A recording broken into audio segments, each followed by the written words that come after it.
Great. Before we begin the circle, please allow me to read the guidelines. Healing circles are safe havens. They are built on the foundation of kindness and respect. We all participants agreed to listen to each other with compassion and curiosity. We honor each other's unique ways of healing and don't presume to advise or fix or try to save each other. We trust each one of us has guidance we need within us and we rely on the power of silence to access it. Thank you. आज हमारे साथ है doctor Nikhil and उनकी journey बहुत ही inspiring है. Dr. Nikhil Agrawal, he is acute myeloid leukemia survivor and who was diagnosed in July 2012. Even though he had no symptoms at all, उनको जुलाई 2012 में cancer diagnosis हुआ था और उनको कुछ भी सिम्टम्स नहीं थे कैंसर के. He says that throughout his cancer journey, traveling and sharing his story on social media helped him throughout his first journey with cancer. वो ऐसा बताते हैं कि जब वो दूसरों के साथ में अपनी जर्नी को शेयर करते हैं और वो उनको ट्रैवल करना भी बहुत पसंद है. ये सब चीजें उनको बहुत हेल्प करती है उस पूरी जर्नी से निकलने में. Unexpectedly, the recurrence happened in 2013 when he had to go through another set of obstacles. 2013 में उनको फिर से रिकरेंस हुआ था कैंसर का. कैंसर दोबारा आ गया था. Though it was not an easy journey, he still managed to overcome everything with the support of his family member and friends. As a healthcare expert, he suggests that one should not bottle up their emotions and feelings from their loved ones and seek mental support when required. Very important, Dr. Nikhil, जो आपने message share किया है सबके साथ में कि हम लोग अपनी मेंटल वेलनेस को, इमोशनल वेलनेस को, फीलिंग्स को उतना इंपॉर्टेंस नहीं देते हैं और हम लोग बहुत ज्यादा उसको स्ट्रगल करते हैं, उसको शेयर नहीं करते लोगों के साथ में. तो वो बताना चाहते हैं कि इट्स वेरी इंपॉर्टेंट कि हम लोगों के साथ में शेयर करें. वो हमें इस जर्नी से निकलने में बहुत ज्यादा मदद करेगा. Thank you and over to you, Dr. Nikhil and Asta. Asta will be co-host for this today's session. Thank you. Thank you ma'am. Hello sir, मैं आपका फिर से वेलकम करना चाहती हूँ हमारे हीलिंग सर्कल सेशन में. तो लेट्स स्टार्ट. तो आप बता सकते हैं कि आपकी कैंसर जर्नी कब स्टार्ट हुई और डायग्नोसिस कैसे हुआ? सबसे पहले डिम्पल जी को और आपको सभी लोगों को बहुत बहुत शुक्रिया आज मुझे ये प्लेटफॉर्म देने के लिए और हमारे साथ जुड़ने के लिए इस सेशन में. एंड मेरी जर्नी का जैसे डिम्पल जी ने बताया, 2012 जुलाई में मुझे डायग्नोज हुआ था AML और उस समय मुझे सिम्टम्स कुछ भी नहीं थे. बट हमारी एक रूटीन था कि हम साल में एक बार अपने पूरी फैमिली के सारे ब्लड टेस्ट कराते थे. तो जब इस तरह हमने जुलाई में 2012 में ब्लड टेस्ट कराए एंड रफली 10 जुलाई के आसपास का टाइम था जब हमने टेस्ट कराए थे. तो उस समय बाकी सबकी रिपोर्ट्स आ गई, मेरी रिपोर्ट्स एक हफ्ते तक डिले रही. फिर मैंने लैब थे उनसे बात करी कि मेरी रिपोर्ट्स क्यों नहीं आ रही हैं, क्या रीजन है. तो पहले वो ऐसे ही कुछ ना कुछ रीजन देते रहे, बट फाइनली उन्होंने बताया कि मेरी रिपोर्ट्स में उन्हें कुछ डिस्क्रिपेंसी मिल रही है. फिर उन्होंने मुझसे पूछा कि मुझे कोई सिम्टम्स हैं, कोई परेशानी है, इस तरह की बातें हुई.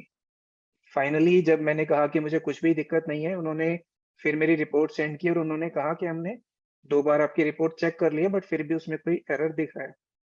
तो जब मेरी रिपोर्ट्स मुझे मिली फाइनली, तो उसमें मैंने देखा कि बाकी सब ठीक था, लेकिन जो मेरा WBC काउंट है, जिसको हम टोटल ल्यूकोसाइट काउंट या TLC भी कहते हैं, वो नॉर्मली 11 to 12,000 तक उसकी रेंज होती है.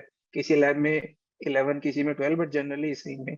मेरा वो जो काउंट है वो 66,000 के करीब था. तो उस समय जब मैंने रिपोर्ट देखी तो मुझे भी यही लगा कि कुछ रिपोर्ट में एरर है, क्योंकि मुझे कोई सिम्टम नहीं थे, कोई दिक्कत नहीं थी. तो इतना ज्यादा काउंट होने का कोई सवाल ही नहीं था. Am I visible? Yes sir, you are visible. My screen just a second.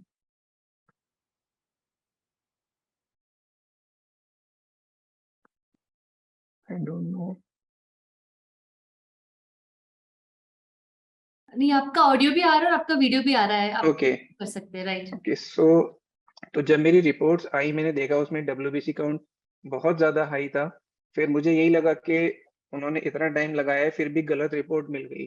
फिर मुझे लगा कि मतलब ऐसा कुछ लगा ही नहीं था कि कोई दिक्कत हो सकती है. फिर जो मेरे एक सीनियर फिजिशियन है उनसे मैंने डिस्कस किया, उनको रिपोर्ट भेजी. उन्होंने कहा कि एक बार दोबारा रिपोर्ट किसी और लैब में करा के चेक करते हैं. फिर एक दूसरे लैब में मैंने दोबारा ब्लड सैंपल दिया, वहाँ पे एक दो टेस्ट और भी कराए जो मेरे फिजिशियन ने कहे थे। उनकी रिपोर्ट में भी फिर उसी तरह के हाई WBC काउंट और एक दो टेस्ट और इस तरह के आए जिसमें ब्लड कैंसर का डाउट और ज्यादा आ गया। तो मुझे तब भी नहीं लगा था कि ऐसा कुछ हो सकता है। एंड फिर मैंने अपने फिजिशियन से जब दोबारा रिपोर्ट शेयर की तो उन्होंने कहा कि ये ब्लड कैंसर का इंडिकेशन है, और एक हिमेटोलॉजिस्ट का उन्होंने रेफरेंस दिया। फिर मैंने वहां जाके उनसे कंसल्ट किया और फिर आगे का प्रोसीजर स्टार्ट हुआ।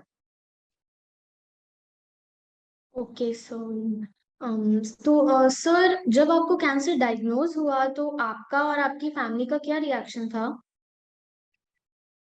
देखिए, मेरा जहाँ तक रिएक्शन की बात है, सबसे पहले तो मैं इस चीज को बिलीव ही नहीं कर पा रहा था कि ऐसा कुछ मुझे हो सकता है या कुछ है। और मेरा उससे पहले तक भी मेरा जो एक लाइफस्टाइल की बात करते हैं, स्मोकिंग, अल्कोहल, इस तरह की चीजें, ऐसा कुछ भी नहीं था। कभी मैंने ड्रिंक नहीं किया, कभी स्मोक नहीं किया, किसी भी तरह की कोई परेशानी नहीं थी। तो मैं आई थिंक शॉक में था। मतलब मेरा कोई रिएक्शन ही नहीं था, ना मैं रोया, ना मैंने शुरू में 3 दिन तक तो मैंने किसी को बताया भी नहीं कि इस तरह की रिपोर्ट्स हैं। बस जो मेरे फिजिशियन है सिर्फ उनको पता था, घर में किसी को 3 दिन तक नहीं पता था कि ऐसा कुछ है। और जब थर्ड डे यानी कि मेरी जब बोन मैरो बायोप्सी हुई, जो ब्लड कैंसर का एक final diagnosis bone marrow biopsy से होता है, तो उस दिन फिर घर में हमने बताया कि ऐसे ऐसे ब्लड कैंसर है और उसका ट्रीटमेंट शुरू होगा। तो घर में तो बिल्कुल एक जैसे एक मातम हम वर्ड बोलते हैं वैसा माहौल था। सभी लोग, हमारी बड़ी फैमिली है, चाचा चाची वगैरह, सब लोग एक ही जगह इकट्ठे हो गए थे जब तक मैं घर पहुंचा बायोप्सी करा के। तो सभी लोग बिल्कुल ऐसे रो रहे थे कि जैसे अब सब कुछ खत्म हो गया, और इसके बाद मतलब यही था कि कैंसर है तो फिर अब लाइफ खत्म। तो उस तरह का माहौल था। मैं बहुत ज्यादा पता नहीं, मैं अफेक्ट नहीं हुआ था। मैं तब भी नहीं रोया, तब भी मुझे ऐसा कुछ बहुत ज्यादा फील नहीं हो रहा था। एक बहुत ब्लैंक सी फीलिंग थी। राइट सर, तब पता चलता है तो लाइक एकदम से लगता है कि अरे ये एकदम से कैसे हो गया। तो राइट, तो सर मेरा एक क्वेश्चन ये है कि आपने फिर क्या ट्रीटमेंट फॉलो किया? जब मेरा जैसे मैंने बताया, मेरी बायोप्सी हुई मंडे था उस दिन, आई थिंक 16 या 17 जुलाई था। तो सुबह बायोप्सी हुई, दोपहर तक बायोप्सी की कुछ प्रिलिमिनरी रिपोर्ट आई, शाम तक फाइनल रिपोर्ट आई, और उसी दिन से मेरा हॉस्पिटल एडमिशन हो गया था। तो सुबह बायोप्सी हुई है और शाम को मैं हॉस्पिटल में एडमिट हुआ। रात को ही कीमोथेरेपी, जो ब्लड कैंसर का मेन ट्रीटमेंट कीमोथेरेपी होता है स्टार्टिंग में, तो कीमोथेरेपी उसी दिन शुरू हो गई। पहली साइकिल जो है वो पूरे 1 महीने की होती है। लाइक एडमिशन पूरे 1 महीने का होता है, 7 डेज तक कीमोथेरेपी चली थी। तो वो जो कीमोथेरेपी थी, उस 7 डेज तक कंटिन्यूस चली थी, 24 आवर्स बिना रुके। और उसके बाद फिर उसके कीमोथेरेपी की जैसे जैसे इफेक्ट आए, उनका ट्रीटमेंट साथ साथ चलता रहा। और ये पूरा 1 महीने तक मैं हॉस्पिटल में था। जब ये फेज खत्म हो गया तो इसके बाद 3 और साइकिल्स हुई थी, जो इतनी ज्यादा सिवियर नहीं होती, इतनी इंटेंस नहीं होती। तो उसमें 2-3 दिन के लिए कीमो होती है, उसके बाद डिस्चार्ज कर देते हैं। तो ऐसे 3 ये वाली कीमो साइकिल हुई। और उसके बाद फाइनली फिर जो बोन मैरो ट्रांसप्लांट एक होता है, उसको स्टेम सेल ट्रांसप्लांट भी कहते हैं, वो मेरा दिसंबर में हुआ। वो ब्लड कैंसर्स का मेन ट्रीटमेंट होता है, फाइनल ट्रीटमेंट। राइट सर, तो सर आपकी ट्रीटमेंट के दौरान आपको कोई और भी हेल्थ प्रॉब्लम्स हुई? हेल्थ प्रॉब्लम्स ट्रीटमेंट से रिलेटेड हुई कई सारी। मेन तो जैसे हम बाकी कैंसर्स में जो कीमोथेरेपी होती है वो उतनी ज्यादा इंटेंस नहीं होती। बाकी कैंसर्स में हमारा रेडियोथेरेपी, रेडिएशन जो हम कहते हैं सर्जरी, उन पे ज्यादा फोकस होता है। कीमोथेरेपी एक पार्ट ऑफ द ट्रीटमेंट होती है सिर्फ। तो यहाँ कीमोथेरेपी इंटेंस होने की वजह से जो उसके साइड इफेक्ट्स हैं, बेसिकली आपका ब्लड काउंट्स कम हो जाते हैं, जिसमें बार बार ब्लड चढ़ाना पड़ता है, प्लेटलेट्स चढ़ाने पड़ते हैं। साथ ही साथ WBC जो मेन प्रॉब्लम है उसको कम करना था। तो वो जब कम होते हैं तो उससे इम्यूनिटी बहुत कम हो जाती है और इन्फेक्शंस बढ़ जाती है। तो मुझे लंग्स के काफी सीवियर इन्फेक्शन हुए उस समय, जो हम निमोनिया भी कहते हैं लंग इन्फेक्शंस को। तो वो बहुत ज्यादा एक डिफिकल्ट फेस रहा। उसमें जान का भी खतरा रहता है, इतने सीवियर इन्फेक्शंस हो सकते हैं कई पेशेंट्स को। तो मेन प्रॉब्लम वो रही। बाकी कीमोथेरेपी के ही इफेक्ट्स की वजह से थोड़ा लिवर पे, किडनी पे, इन पे असर हुआ। एक बार जो मेरी फर्स्ट कीमो हुई थी उसमें प्लेटलेट्स कम होने की वजह से थोड़ा सा मुझे आईज में जो रेटिना हम बोलते हैं उसमें हल्का सा ब्लीडिंग हुआ था। वो उस तरह की मेनली जो कीमोथेरेपी के साइड इफेक्ट से रिलेटेड प्रॉब्लम्स रही। Right sir.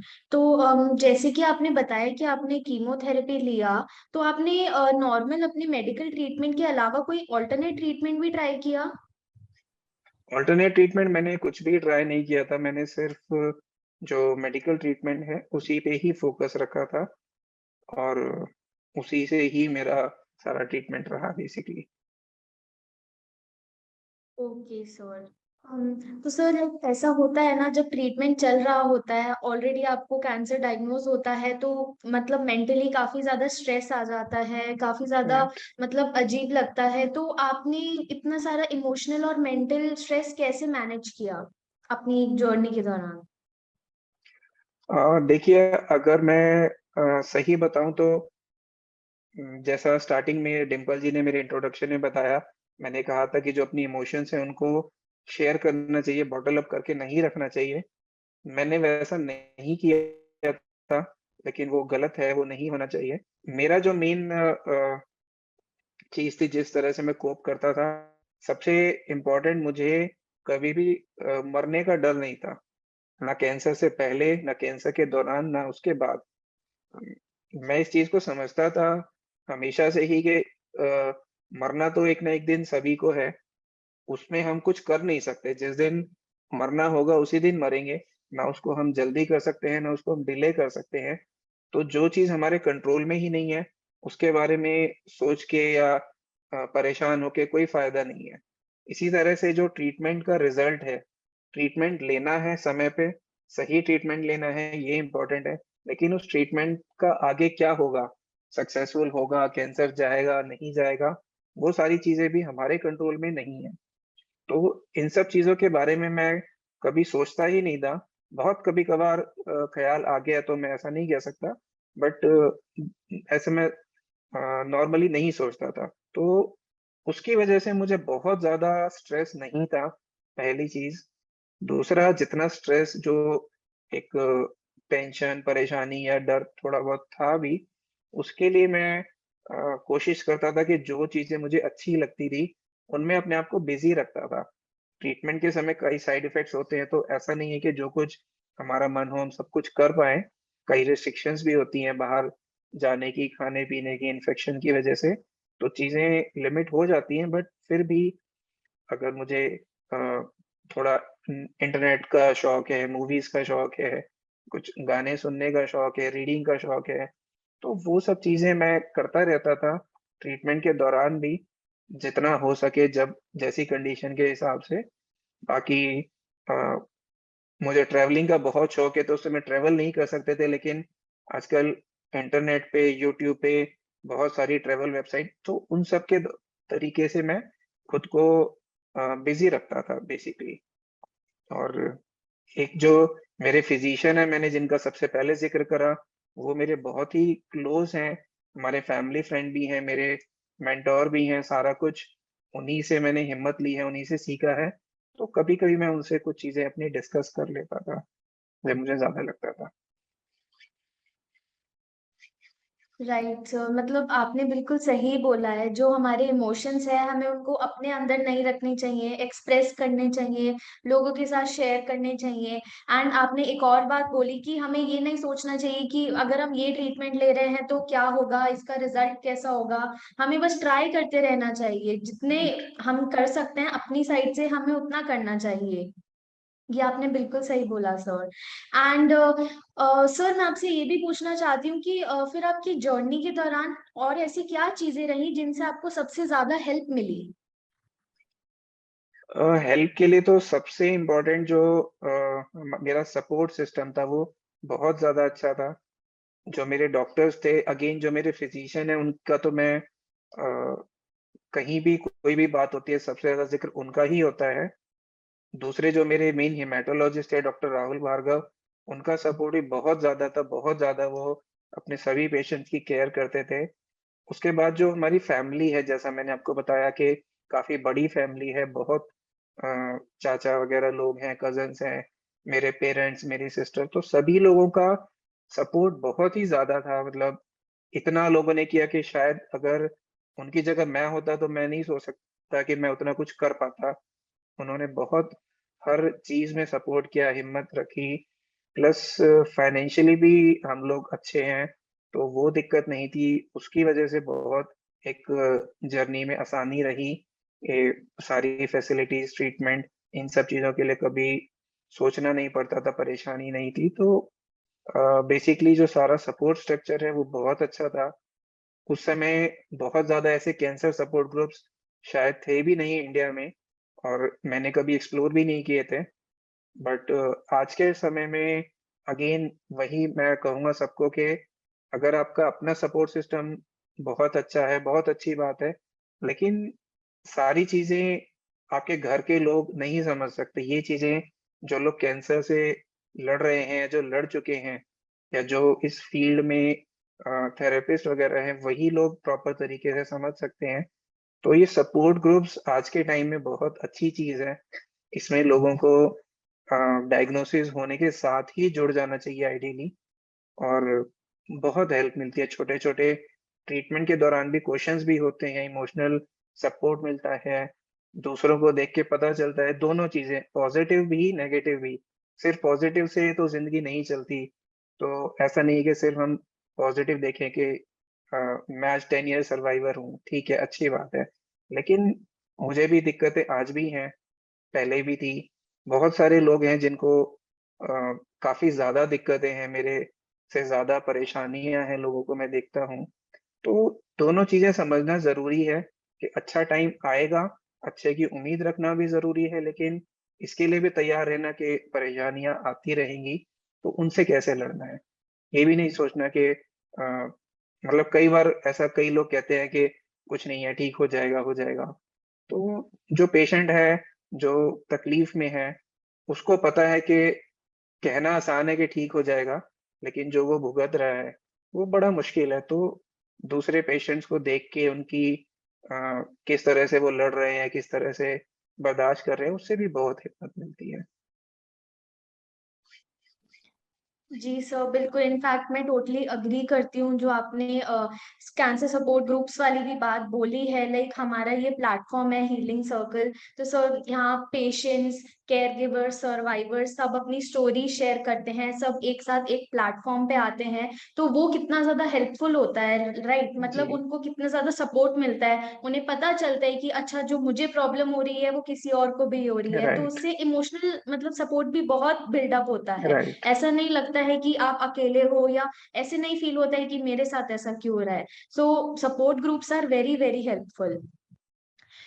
तो सर मेरा एक और क्वेश्चन था आपसे, लाइक आपकी जर्नी के वक्त जब आपको साइड इफेक्ट्स चल रहे मतलब हुए आपके ट्रीटमेंट से, कीमोथेरेपी की वजह से, तो ऐसे भी बहुत बार लगता होगा ना, मतलब बिल्कुल कि तब गिव अप करने का मन कर जाता होगा, बहुत दिक्कत आती होगी। तो लाइक उस वक्त आप ऐसी क्या चीजें थी जिससे आपको मोटिवेशन मिलता रहा कि you should just carry on and just keep going on?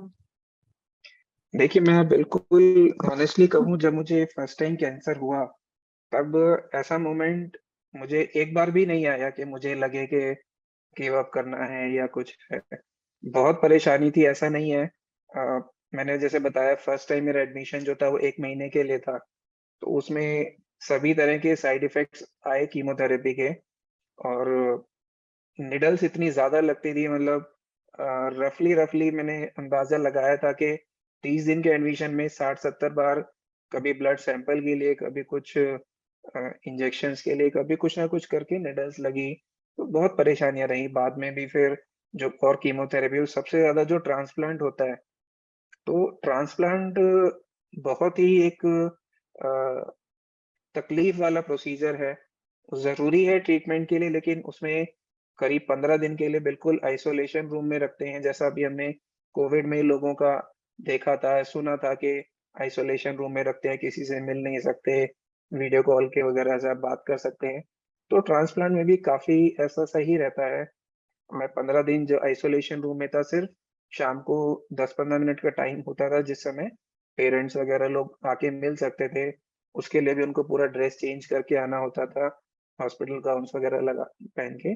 But उसके सिवा पूरा दिन अकेले रहना, दुनिया भर की जगह-जगह ट्यूब्स हैं, कुछ ना कुछ मेडिसिन्स दिन भर चलती रहती थी, खाने पे, हर चीज़ पे बहुत रिस्ट्रिक्शंस, बहुत एक डिफ़िकल्ट टाइम था। और जब ट्रांसप्लांट हुआ, उसके बाद करीब हफ्ते 10 दिन तक ऐसा समय था कि इतने ज़्यादा मुँह में छाले थे कि मैं कुछ भी खाना नहीं खा सकता था। आईवी न्यूट्रिशन के थ्रू मेरा सारा चल रहा था। पानी पीने से भी ऐसा लगता था कि जैसे कुछ बहुत तेज़ मिर्च खा ली हो। तो काफ़ी ज़्यादा परेशानी रही, लेकिन मैं मुझे भी नहीं पता उतनी स्ट्रेंथ मेरे अंदर कहाँ से आई। ऐसा नहीं है कि मैं कोई बहुत पहले से बहुत स्ट्रॉन्ग पर्सनैलिटी या ऐसा कुछ नहीं था, बट ऐसा कोई मोमेंट ही नहीं आया। लेकिन जब मुझे रिलैप्स हुआ, उस समय कुछ बॉडी भी वीक हो चुकी थी, इतनी सारी ट्रीटमेंट से, थोड़ा माइंड भी वीक हो चुका था, प्लस एक और थॉट ये थी कि तब तक ऐसा लगा था कि अब तो कैंसर खत्म हो गया, अब कोई प्रॉब्लम नहीं है, अब तो हम इस चीज़ से जीत चुके हैं।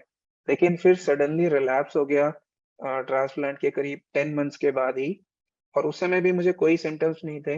एक रेगुलर ब्लड टेस्ट, क्योंकि ट्रीटमेंट के बाद तो फिर हर 15 दिन में टेस्ट होता था। ऐसे ही एक टेस्ट में दोबारा काउंट्स हाई मिले, फिर सारा हुआ स्टार्ट। तो सॉरी, जब रिलैप्स का ट्रीटमेंट हो रहा था, उस समय की जो कीमो थी, उससे मैं बहुत ज़्यादा अफ़ेक्ट हुआ। मुझे बॉडी में भी काफ़ी सिम्पटम्स आए।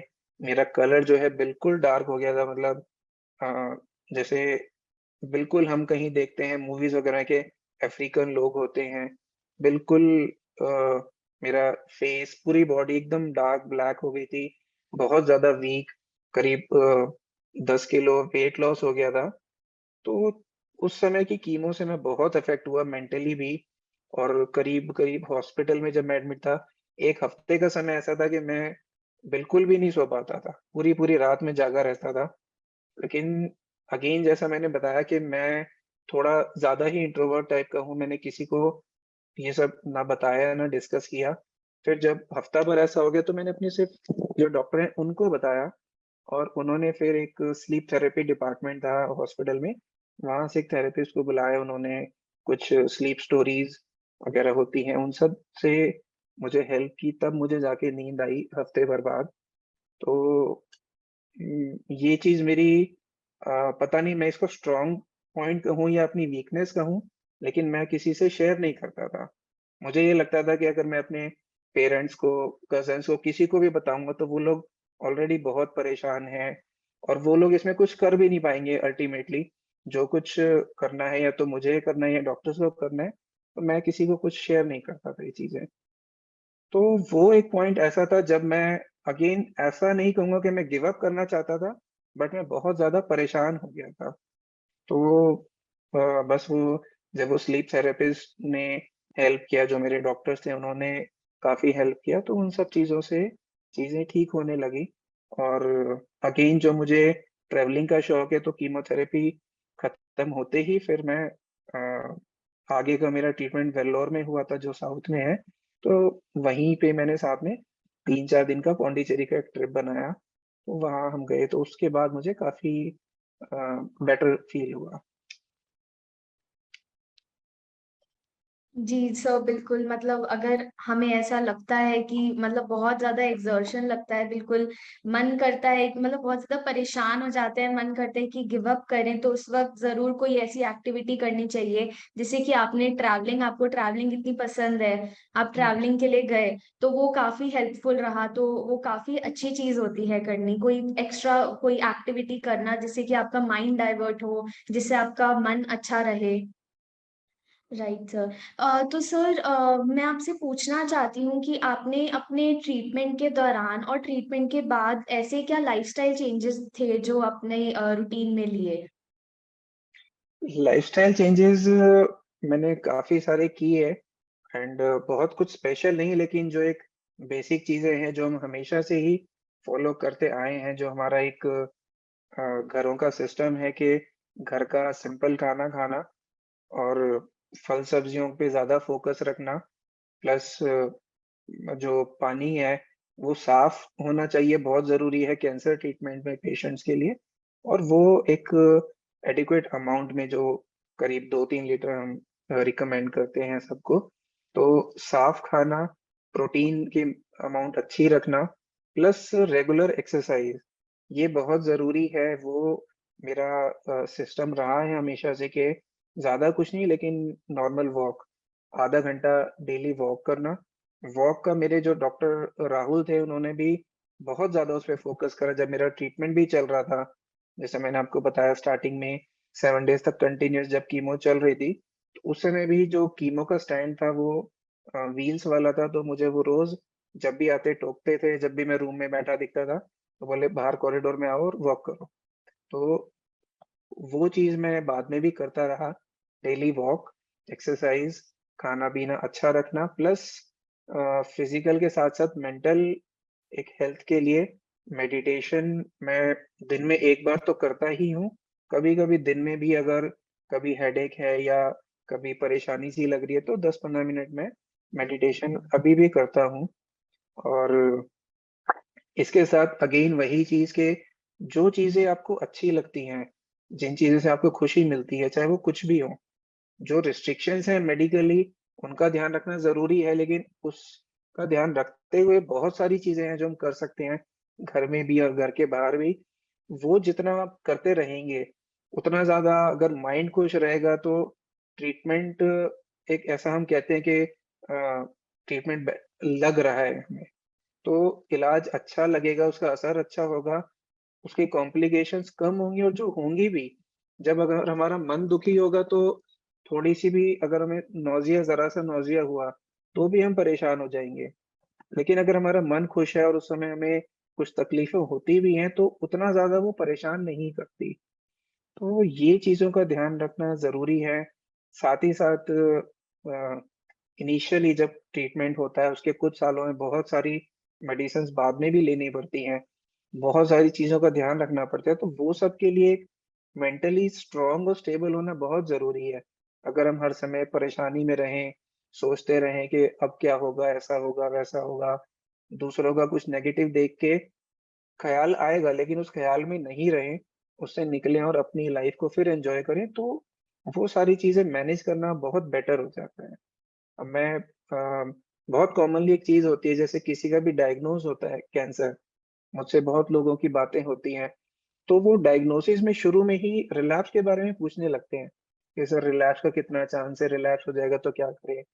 मैं उनको ये कहता हूँ कि अभी तो आपको कैंसर हुआ है, अभी आप इसकी ट्रीटमेंट पे फोकस करो, इससे ठीक होने पे फोकस करो। रिलैप्स तो बहुत दूर की बात है, इसको होगा नहीं होगा कब होगा, वो तो कोई दुनिया का बड़े से बड़ा डॉक्टर नहीं बता सकता, कोई पंडित कोई नहीं बता सकता। उस चीज पे फोकस करके उसमें सोच के अभी क्यों परेशानी बढ़ा रहे हो, अभी जितनी परेशानी है वो कोई कम है क्या जो और परेशानी लेना चाहते हो। तो वही है कि फिजिकली, मेंटली, सोशली सारी चीजें इंपॉर्टेंट हैं। एक बहुत आमतौर पे होता है, मेरे साथ भी हुआ कि कैंसर के बाद हमारे जो सर्कल है वो छोटा हो जाता है।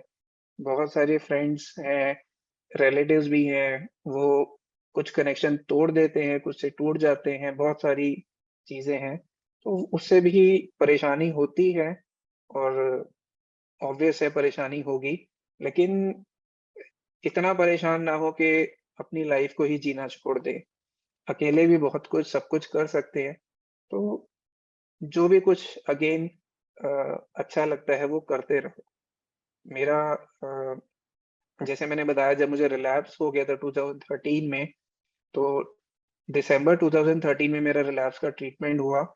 उसके बाद फिर मुझे जीवीएचडी, एक होता है ग्राफ्ट वर्सेस होस्ट डिजीज, जो लोग ब्लड कैंसर के पेशेंट्स हैं वो तो जानते ही होंगे ज्यादा, वो मुझे मार्च 2014 में होने लगा। तो उस समय बहुत सिवियर लंग्स इन्फेक्शन हुआ, इन्फेक्शन नहीं मतलब जीवीएचडी का पार्ट था, तो जैसे हम कहते हैं फेफड़ों में पानी भर जाता है, लंग्स में पानी भर गया और भी काफी दिक्कतें हुई। फिर बायोप्सी हुई, काफी स्टेरॉइड स्टार्ट हो गए, हैवी डोज। तो वो सब चला, करीब महीने भर के लिए मैं फिर से वेल्लोर गया था मार्च अप्रैल में। तो वहां से आके जब स्टेबल हो गया तो जुलाई में फिर मैं घूमने के लिए एक ट्रिप पे गया।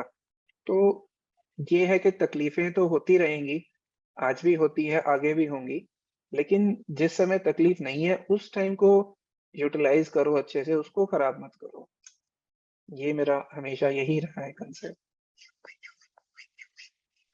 जी बिल्कुल सर, आपने जो बताया पूरा कि आपने इतने चेंजेस किए, आपने डाइट रिलेटेड कितने चेंजेस किए, मतलब आपने जो अभी बताया कि हमें फिजिकली और मेंटली दोनों चीजें बिल्कुल ध्यान में रखनी चाहिए, ट्रीटमेंट के दौरान भी और ट्रीटमेंट के बाद भी। तो वो बहुत सही चीज थी। हमारा खान पान, हम लोग क्या खा रहे हैं, मतलब बोलते हैं ना कि मतलब let food be the medicine. हम जो राइट। खाते हैं वो ही अफेक्ट करता है। हम जितना अच्छा खाएंगे उतना हमारे कॉम्प्लिकेशंस कम होंगे, उतने साइड इफेक्ट्स कम होंगे। जो बिल्कुल आपने चीज बोली बिल्कुल सही थी।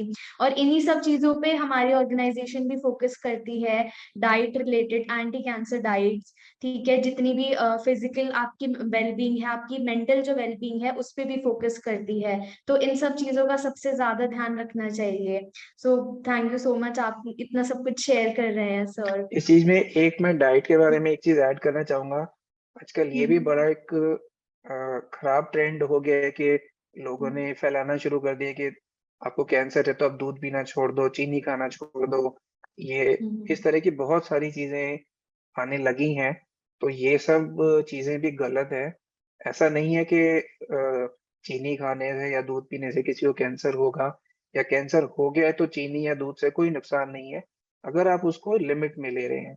अगर आप बहुत ज्यादा चीनी खाएंगे तो उसके बहुत सारे नुकसान हैं डेफिनेटली, चाहे आपको कैंसर हो ना हो, बहुत नुकसान है। लेकिन अगर आप एक थोड़ी मात्रा में चीनी खाते हैं या मिठाई खाते हैं तो उससे कोई ऐसी दिक्कत नहीं होती। तो इन चीजों का ध्यान रखना है।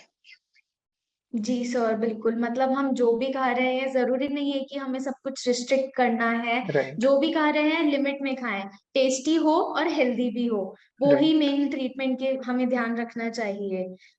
तो सर मैं आपसे ये भी पूछना चाहती हूँ कि सर फिर आपने अपनी पूरी कैंसर जर्नी से क्या क्या चीजें सीखी? कैंसर जर्नी से एक बहुत इंपॉर्टेंट चीज जो मैंने बार बार कही कि अगर आपको कैंसर है या नहीं है, लेकिन अगर आपको कोई परेशानी है तो उसको शेयर करने से सपोर्ट मिलता है, हेल्प मिलती है। अपने अंदर जितना हम दबा के रखते हैं उतना ही अंदर अंदर सोचते हैं, परेशानियां बढ़ती हैं। तो शेयर करें। ऐसा भी हो सकता है कि आपको दूसरों से कुछ सीखने को मिले और दूसरे को भी आपसे कुछ सीखने को मिले। दूसरा, जो भी लाइफ में परेशानियां हैं वो हमेशा नहीं रहेंगी। परेशानियां आती रहेंगी, जाती रहेंगी, कभी ज्यादा भी होंगी, कभी कम भी होंगी। तो जिस समय ज्यादा परेशानी है उस समय उससे लड़ो, उसका सही इलाज करो। चाहे वो फिजिकल है, मेंटल है, कोई भी परेशानी है, उसका सही ट्रीटमेंट लेना बहुत जरूरी है। उसको इग्नोर भी नहीं करना। लेकिन जिस समय परेशानी नहीं है उस समय परेशानी के बारे में सोच सोच के उस समय को खराब नहीं करना। तो ये दोनों ही चीजें बहुत जरूरी हैं। आगे क्या होगा, ऐसा क्यों हुआ, मुझे क्यों हुआ, मैंने तो बहुत अच्छा किया था, मैंने ऐसा नहीं किया था, इन सब चीजों को सोच के कोई फायदा नहीं है। अगर आपको लगता है कि आपने कोई चीज गलत की थी पहले, जैसे ऐसा नहीं है कि जो स्मोकिंग करते हैं उनको सभी को कैंसर हो जाता है, लेकिन स्मोकिंग से कैंसर का रिस्क बहुत बढ़ता है। तो अगर कोई भी चीज आपने ऐसी करी थी तो उसको आप रिवर्स तो नहीं कर सकते, आगे के लिए उसको ठीक कर सकते हैं, वो आप करिए। दूसरे लोगों को इस चीज के बारे में समझाइए कि अ, हमने ऐसा किया था, हमारे साथ ऐसा हो गया, तो आप इस चीज को मत करो। हमारे साथ अभी मेहुल जी जुड़े हुए हैं, वो इस चीज़ें बहुत एक्टिवली काम करते रहते हैं। और भी बहुत लोग हैं जो करते हैं, आप लोग की ऑर्गेनाइजेशन कर ही रही है। और साथ ही साथ किसी भी तरह की परेशानी है, अगर आपको मेंटल प्रॉब्लम्स, क्योंकि कैंसर है तो मेंटल इश्यूज तो होंगे ही होंगे। साइकोलॉजिकल इश्यूज होंगे, डेफिनेटली सबको होंगे। तो सपोर्ट ग्रुप्स के साथ साथ जो थेरेपिस्ट हैं उनका भी कंसल्टेशन करना चाहिए। बहुत ज्यादा फर्क पड़ता है उस चीज से। हमारे यहाँ मेंटल हेल्थ का एक कुछ ज्यादा ही स्टिग्मा है। अगर कोई साइकोलॉजिस्ट से कंसल्ट करे, थेरेपिस्ट के पास जाए, तो एक सोसाइटी में ऐसा लगता है कि क्या इंसान पागल है, क्या प्रॉब्लम है। और जो पेशेंट है उसको भी, उसका मन भी होता है तो उसको डर लगता है कि लोग क्या बोलेंगे। तो इन सब चीजों को नहीं ऐसा सोचना चाहिए। बहुत फायदा होता है। जैसे कोई हमारी फिजिकल बीमारियां हैं, कैंसर है तो हम कीमोथेरेपी ले रहे हैं, उसका इलाज भी करा रहे हैं। तो इस तरह से अगर हमको कोई डिप्रेशन फील हो रहा है या कुछ भी हो रहा है, उसका इलाज भी उतना ही जरूरी है। और अ, बहुत लोग अपनी जो कैंसर जर्नी है उसके बारे में किसी को नहीं बताते, छुपा के रखते हैं। कुछ उसका सोशल रीजन जस्टिफाइबल जस्टिफाइबल नहीं कहूंगा मैं, लेकिन सही है, क्योंकि लोगों का नजरिया बदल जाता है। लेकिन उसकी वजह से अपने आप को छुपा के रखना गलत है। आपकी इसमें कोई गलती नहीं है। किसी को भी कैंसर हो सकता है। मेरा लाइफस्टाइल बहुत अच्छा था, कहीं कोई भी एडिक्शंस कुछ भी नहीं था, फिर भी हुआ। तो ऐसा नहीं है कि आपकी कोई गलती है। तो इस चीज को एक पार्ट ऑफ लाइफ समझे। अपनी स्टोरी शेयर करो, चाहे आपको 6 महीने हुए, चाहे 1 साल हुआ है, चाहे 20 साल हुए हैं। हर किसी की स्टोरी से बहुत कुछ सीखने को मिलता है और बहुत लोगों को हिम्मत मिलती है। तो ये अपना करते रहो। जहां भी कोई भी तकलीफ है उसको शेयर करो। अपने घर के लोगों के साथ भी, जो केयर गिवर्स भी हैं, उनसे भी हम लोग, जब हमको कैंसर होता है तो हमें लगता है कि हम इतनी परेशानी में है, वो दूसरा हमारी तकलीफ नहीं समझ रहा। ऐसा भी बहुत बार लगता है। तो ये भी समझना जरूरी है कि उनके लिए भी ये फर्स्ट एक्सपीरियंस है। उनको नहीं पता कि कैंसर पेशेंट के साथ कैसे डील करना है। तो हमें ही बताना पड़ेगा कि हमें इस चीज से परेशानी हो रही है, हमें ये अच्छा लगता है, बुरा लगता है, तभी वो कुछ हेल्प कर पाएंगे। और इसी तरह जो केयर गिवर्स हैं, उनके लिए भी जरूरी है कि अपना भी ख्याल पूरा रखें, अपनी हेल्थ को नेग्लेक्ट ना करें। तो बेसिकली यही सब चीजें हैं।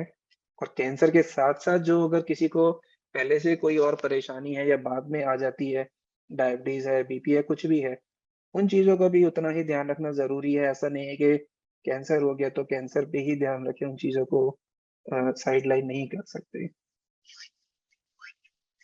जी सर, बिल्कुल। इनफैक्ट आपने जैसे अभी बताया कि आजकल इतनी थेरेपीज आ रही हैं, तो ऐसा नहीं है कि उनको उन पे ध्यान नहीं देना चाहिए। खाली मेडिकल, मतलब जिन थेरेपीज का पूरा रिसर्च हुआ है, जिन थेरेपीज से बताया गया है कि वो कितनी ज्यादा हेल्पफुल हैं, उनको ट्राई कर लेना चाहिए। जैसे कि आपने हमें पहले भी बताया कि ट्रीटमेंट कैसा जाएगा या उसका आउटकम क्या होगा, वो बात की बातें हैं। पहले देखना चाहिए हम क्या क्या अपनी तरफ से हम लोग क्या क्या कर सकते हैं। जैसे कि डाइट हो गया है, जैसे कि अपना इमोशनल वेलनेस हो गया है, राइट। इतनी सारी थेरेपीज हैं आजकल जो मतलब क्लिनिकली प्रूवन है, जो हेल्प करती हैं कैंसर में। और जैसे कि आपने बताया कि आपस में बात करने से कितना ज्यादा हेल्पफुल रहता है, तो ये बिल्कुल सही बात है। सबको इन चीजों पे ध्यान रखना चाहिए और इन्हीं चीजों के लिए हम भी यहाँ पे हैं। हम लोग भी यही सारे हेल्प करने के लिए हमेशा रेडी हैं, चाहे वो डाइट रिलेटेड हो, चाहे वो मेंटल हेल्थ रिलेटेड हो। सारी थेरेपी, सब कुछ जितनी भी क्लिनिकली प्रूवन है, सबकी हेल्प करने के लिए हम भी यहीं पे हैं। तो मैं अपना हम लोग अपना नंबर भी यहाँ पे शेयर कर रहे हैं। अगर किसी को कोई भी डाउट है या कोई भी हेल्प की जरूरत है, वो हमें इस पे कांटेक्ट कर सकते हैं। एंड सर, मुझे एक और क्वेश्चन था आपसे। लाइक आपकी पूरी कैंसर जर्नी के दौरान आपको ऐसा कौन सा ट्रीटमेंट लगा जो सबसे बेस्ट रहा आपके लिए? मेरा ट्रीटमेंट तो एक्चुअली ब्लड कैंसर में मेन ट्रीटमेंट कीमोथेरेपी ही रहता है। और अगर जिसको ट्रांसप्लांट की जरूरत है तो उनका ट्रांसप्लांट होता है। तो और कोई ट्रीटमेंट बेसिकली नहीं होता मेजर। तो अ, मैं इसके बारे में एग्जैक्टली नहीं कह सकता, बट एज अ डॉक्टर या एज अ पर्सन जो मैं और लोगों के ट्रीटमेंट्स देखता हूँ, और लोग जो कैंसर पेशेंट्स हैं, तो उसका आंसर यही है कि जिसका जो ट्रीटमेंट है, वो कैंसर, जिसका जो कैंसर है, जिस स्टेज में कैंसर है, जहाँ जहाँ फैला हुआ है, उस हिसाब से आपके ऑन्कोलॉजिस्ट आपका ट्रीटमेंट प्लान करते हैं। किसी पेशेंट को सिर्फ सर्जरी से भी फायदा हो जाता है, किसी को रेडिएशन और कीमो से काम हो जाता है, किसी को तीनों चीजों की जरूरत होती है, सर्जरी भी, कीमो भी, रेडिएशन भी। तो सभी ट्रीटमेंट्स का अपना अपना इम्पोर्टेंस है, अपना अपना रोल है, और वो सारे ही जरूरी हैं। सबसे जरूरी है कि आप लोग एक अपना डॉक्टर चुने, पूरी रिसर्च करके, लोगों से पूछ के समझ के, और जो डॉक्टर आपने फाइनल किया है उन पर विश्वास रखें। अगर फिर भी आपको ऐसा कोई डाउट लगता है कि आपके डॉक्टर से आप सेटिस्फाइड नहीं हैं किसी भी कारण से, तो आप सेकंड ओपिनियन किसी और डॉक्टर के पास जाओ। लेकिन जो भी आप डॉक्टर फाइनल करते हो उन पर भरोसा रखो। अगर कोई दिक्कत है तो उनसे डिस्कस करो। ऐसा नहीं कि बस ऐसा मान लो कि हमारा डॉक्टर अच्छा नहीं है या कोई भी दिक्कत है। तो जो भी परेशानी है उनसे खुलकर बात करो, और उसके बाद उनके ऊपर छोड़ दो क्या ट्रीटमेंट करना है, कैसे करना है, और पूरा भरोसा रखो कि कैंसर का ट्रीटमेंट या हफ्ते भर का नहीं है कि आपका ट्रीटमेंट हो गया, ठीक हो गया। कई महीनों तक चलता है, सालों तक भी चलता रहता है। तो एक डॉक्टर के साथ अपना कोऑर्डिनेशन बनाना, उन पे भरोसा रखना कि वो आपके भले के लिए ही आपका ट्रीटमेंट कर रहे हैं, और आपका जो बेस्ट वो कर सकते हैं उसकी वो कोशिश कर रहे हैं। तो इस हिसाब से चलेगा। बाकी एडिशनल जो बार-बार हमने कहा कि एक्सरसाइज, डाइट और मेंटल रिलैक्सेशन, ये चीज़ें कैंसर ट्रीटमेंट के दौरान भी ज़रूरी हैं, बाद में भी ज़रूरी है। जब भी आपका ट्रीटमेंट हो रहा है उस समय भी कोशिश करो कि ज़्यादा कुछ नहीं, लेकिन थोड़ा-थोड़ा वॉक करो। अगर आपकी कम हिम्मत है तो आप 2-3 मिनट भी चल सकते हो, 2-3 मिनट चलो, आधा घंटा रेस्ट करो, फिर 2-3 मिनट चलो। ऐसे-ऐसे भी आप करोगे तो काफ़ी ज़्यादा फ़ायदा होगा उसका। मेडिटेशन का बहुत ज़्यादा फ़ायदा होता है। उसके लिए तो आपको कुछ नहीं चाहिए, कहीं नहीं जाना। जहाँ भी आप बैठे हो, लेटे हो, 10 मिनट, 15 मिनट, जितनी देर भी आप चाहो मेडिटेशन कर सकते हो। तो इन सब चीज़ का बेसिकली अपना-अपना रोल है। Right sir. तो सर आप अपनी पूरी कैंसर जर्नी की बेस पे क्या मैसेज देना चाहोगे कैंसर पेशेंट्स को और कैंसर केयर गिवर्स को? पेशेंट्स के लिए यही मैसेज है कि अपनी लाइफ को एन्जॉय करो।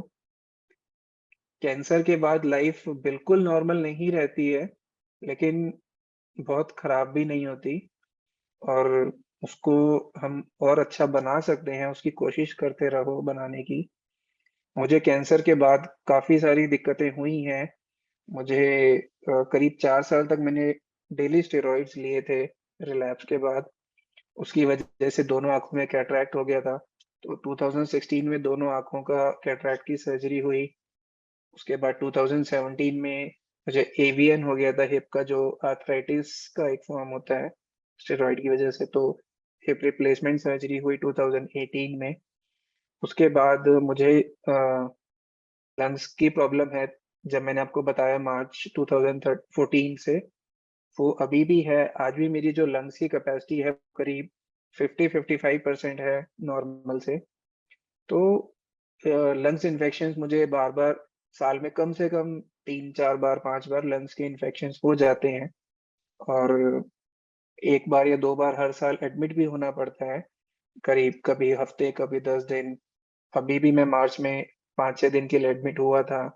तो प्रॉब्लम्स चलती रहती हैं, लेकिन अपनी लाइफ नहीं रोकनी चाहिए। जितना हो सकता है लाइफ को एन्जॉय करो, खुश रहने की कोशिश करते रहो, लाइफ को बेटर बनाने की कोशिश करते रहो। जिस भी चीज़ का आपको शौक है, चाहे वो रीडिंग है, लोगों से बात करना है, मूवी देखना है, कहीं म्यूज़ियम जाना है, कुछ भी है, बस वो करते रहो, और नए-नए तरीके ढूँढते रहो खुश रहने के। तो लाइफ बेटर निकल जाएगी, और आगे की चिंता कम से कम करो। कभी ख़्याल आता है तो वो नॉर्मल है, लेकिन उस ख़्याल में डूबना, उस ख़्याल में ही रह जाना, वो गलत है। कभी रोने का मन करता है, वो भी कोई दिक्कत नहीं है, रो लो, कोई फ़र्क नहीं पड़ता। वो सब नॉर्मल इमोशंस हैं। दुःख होगा, बुरा लगेगा, गुस्सा भी आएगा, रोना भी आएगा, किसी से लड़ने का भी मन करेगा, वो सब नॉर्मल है। वो होगा, उसको सप्रेस भी नहीं करना, उसमें रहना भी नहीं है, उससे बाहर निकलना भी ज़रूरी है। और जो केयर गिवर्स हैं उनके लिए सबसे इम्पोर्टेंट में से यही 2 चीजें हैं। सबसे पहला, अपना ख्याल रखो। अगेन, कैंसर कोई हफ्ते भर की बीमारी नहीं है कि आपने हफ्ते भर अपने आप को नेग्लेक्ट करके पेशेंट का ख्याल रख लिया और उसके बाद अपना ख्याल कर लो। महीनों का, सालों का काम है। तो अगर आप खुद का ख्याल नहीं रखोगे तो पेशेंट का भी उतना ख्याल नहीं रख पाओगे जितना उसको जरूरत है या जितना आप करना चाहते हो। बहुत सारे डिफिकल्ट डिसीजंस लेने होते हैं केयर टेकर्स को। तो वो सब के लिए आपका एक मेंटल स्टेटस अच्छा होना जरूरी है। अपनी हेल्थ का पूरा ध्यान रखो और आगे की बहुत ज्यादा चिंता मत करो। जो कुछ केयर गिवर के हाथ में होता है वो पूरा करते हैं। जिसकी जितनी फाइनेंशियल कैपेसिटी है पूरा वो पैसा भी लगाते हैं, मेहनत भी करते हैं दिन रात। उसके आगे आप कुछ नहीं कर सकते। जो होगा वो होगा। तो बस उसी पे फोकस करो कि जो आपका रोल है वो आप अच्छे से करते रहो और अपने ख्याल करते रहो। और पेशेंट को बहुत ज्यादा पॉजिटिविटी देने की कोशिश मत करो कि कुछ नहीं है, ठीक हो जाएगा, क्योंकि वो पेशेंट को ज्यादा तकलीफ देता है। जी सर, बिल्कुल। तो सर मेरा एक लास्ट क्वेश्चन है आपसे कि अगर आप अपनी पूरी कैंसर जर्नी को एक लाइन में सम अप करना चाहेंगे तो वो क्या होगी? एक मेरी फेवरेट लाइन है जो बहुत कई बार मैं बोलता हूँ, राजेश खन्ना की आनंद मूवी की, जिंदगी बड़ी होनी चाहिए, लंबी नहीं। तो वही है कि जिंदगी को बड़ा बनाओ, कैंसर है या नहीं है। जिनको कैंसर नहीं है वो भी कौन सा बहुत अच्छा जी रहे हैं। वो भी सारा दिन स्ट्रेस में रहते हैं, परेशान रहते हैं और न चैन से जीते हैं न चैन से सोते हैं। तो अल्टीमेटली लाइफ को अच्छा बनाना जरूरी है। कैंसर हो गया तो ठीक है, उससे भी लड़ने के आज तो बहुत सारे ट्रीटमेंट, बहुत सारे सपोर्ट ग्रुप्स हैं जहाँ हेल्प मिलती रहती है। तो ये भी निकल जाएगा। राइट सर, आपने बहुत सही बात बोली है एंड आई एम श्योर कि इस चीज से काफी लोग इंस्पायर हो रहे होंगे। तो सर हम पे कुछ क्वेश्चंस भी हैं, सो वील टेक दैट एक वन बाय वन। तो sir we have a question that आप पेशेंट्स के लिए क्या डाइट सजेस्ट करना चाहेंगे? डाइट का अ, एक तो जो रिफाइंड फ्लावर्स होते हैं, मैदा बेसिकली, वो कम से कम अपने डाइट में रखो। जितने भी पैक्ड फूड्स हैं, प्रोसेस्ड फूड्स हैं, उनको कम से कम खाने में लाओ। जो आपके बिस्किट्स हैं, नमकीन्स हैं, इस तरह की चीजें कभी कभार लेना ठीक है, रूटीन में नहीं खानी चाहिए। अल्कोहल बिल्कुल नहीं लेनी चाहिए, स्मोकिंग बिल्कुल नहीं करनी चाहिए। और जितना ज्यादा से ज्यादा हो सके अपने डाइट में जो फ्रूट्स और वेजिटेबल्स हैं उनको इंक्लूड करें। दिन में 2 बार फ्रूट आराम से ले सकते हैं। फ्रूट में भी बहुत लोगों को लगता है कि हमें अनार ही खाना है या सेब ही खाना है, ऐसा कुछ नहीं है। हर फल में अपने अपने गुण हैं, अपने फायदे हैं। जो भी सीजन के हिसाब से फ्रूट अवेलेबल है, जितनी भी आपकी बाइंग कैपेसिटी है, उसके हिसाब से जो भी आपको फल अच्छा लगता है, वैरायटी में चेंज कर करके फल खाते रहो। सब्जियों का भी यही है। और जो कोशिश करके ज्यादा से ज्यादा अपना घर का साफ सुथरा बना हुआ खाना खाओ। कभी कभी मन करता है बाहर का खाने का, खा सकते हो, कोई दिक्कत नहीं है। साफ सफाई का ध्यान रखो। और बाहर भी खाते हो तो उसके पोर्शन कंट्रोल से बहुत फर्क पड़ता है। आपका पिज्जा खाने का मन है तो पूरा पिज्जा भी एक इंसान खा सकता है, और आप 2 स्लाइस खाओगे उसमें भी मन भर जाता है। तो उस तरह से करके पानी का इंटेक पे ध्यान रखना बहुत जरूरी है कि आपको कम से कम 2-3 लीटर पानी पीना चाहिए, अनलेस आपको डॉक्टर ने मना करा हो किसी कंडीशन की वजह से। दूसरा, जो हमारे ड्राई फ्रूट्स हैं, बादाम है, अखरोट है, ये बहुत फायदा करते हैं। अगर आप अफोर्ड कर सकते हैं तो इन्हें भी डाइट में रखें। बाकी जो आपका प्रोटीन इंटेक है वो अच्छा होना जरूरी है। वेजिटेरियन में हम बात करते हैं तो दालें हैं, राजमा हैं, जो भी डेयरी प्रोडक्ट्स हैं, दूध, दही, पनीर, इन सब में काफी अच्छा प्रोटीन होता है। और नॉनवेज में तो काफी सारे सोर्सेज होते ही हैं। तो इस सब तरह का अपना एक जनरल डाइट अगर आप अच्छा रखोगे तो कभी कभी आपका कुछ भी खाने का मन है तो आप वो सब खा सकते हो। शुगर की हमने पहले ही बात की कि शुगर की जो मात्रा है वो कंट्रोल में रखो। मेडिकली हम ऐसा कहते हैं कि फीमेल्स के लिए दिन भर में 24 ग्राम्स या फिर जो छोटे चम्मच होते हैं वो 6 छोटे चम्मच मैक्सिमम शुगर, और मेल्स के लिए 9 छोटे चम्मच यानी कि 36 ग्राम ऑफ शुगर मैक्सिमम। इसमें सारा कुछ इंक्लूड होता है आपका, चाहे वो गुड़ है, शहद है, खांड है, बूरा है, ये सारी चीजें मिला के ये लिमिट है। और जो आपके पैक्ड आइटम्स हैं, फूड्स हैं, कोई बेकरी प्रोडक्ट्स है, कुछ भी है, उन सब में भी जो शुगर है वो सबका मिला के है ये 24 ग्राम फीमेल्स के लिए, 36 ग्राम मेल्स के लिए। नमक, थोड़ा सा नमक होना जरूरी है, ज्यादा नमक होना नुकसान करेगा। जो सैचुरेटेड फैट्स होते हैं, घी के बारे में आजकल बहुत ज्यादा एक ट्रेंड हो गया कि घी बहुत अच्छा है, घी खाना चाहिए। घी अच्छा है लेकिन उसकी भी मात्रा का ध्यान रखना जरूरी है। घी में सैचुरेटेड फैट होता है, तो ऐसा नहीं कि आप भर भर के घी खाएंगे तो उसका फायदा नहीं होगा। तो यही बेसिक चीजें हैं डाइट के लिए। जी सर, और हमारा एक और क्वेश्चन है राज जी से कि what's your opinion on treating cancer with cannabis और एनी अदर प्रोटोकॉल्स? देखिए, कैनबिस का मुझे ज्यादा आइडिया या एक्सपीरियंस नहीं है, तो मैं इस बारे में ज्यादा कुछ नहीं कह पाऊंगा। आप लोगों का मैंने एक सेशन सुना था, उसमें शायद आप लोग कैनबिस प्रोवाइड कराते हैं, तो आप लोग शायद उसका बेटर बता पाए, बट मुझे उस चीज का ज्यादा आइडिया नहीं है। मैंने ऐसा सुना है, कई ग्रुप्स में देखा है कि जो कैंसर के साइड इफेक्ट्स हैं, बेसिकली नोजिया है, पेन है, उन चीजों में कैनबिस हेल्प करता है। लेकिन अगर कोई ऐसा कहता है कि कैनबिस से कैंसर ठीक हो जाएगा, तो वो चीज मुझे लगता है कि गलत है। वो ऐसा नहीं होता, उसके लिए आपको प्रॉपर ट्रीटमेंट लेना पड़ेगा। कैनबिस से कैंसर खत्म नहीं होता, साइड इफेक्ट्स में फायदा मिलता है।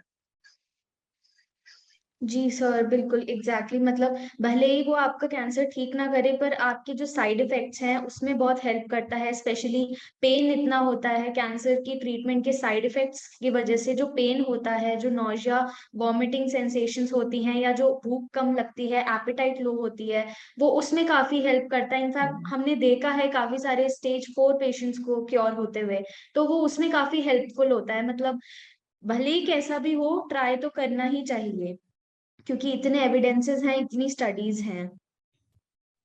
तो अगर किसी को कोई भी डाउट है diet related, medical cannabis related, किसी को भी कोई हेल्प चाहिए, तो हमारे नंबर पे कांटेक्ट कर सकता है। मैंने वो नंबर पहले भी शेयर किया है, मैं फिर से शेयर कर रही हूँ।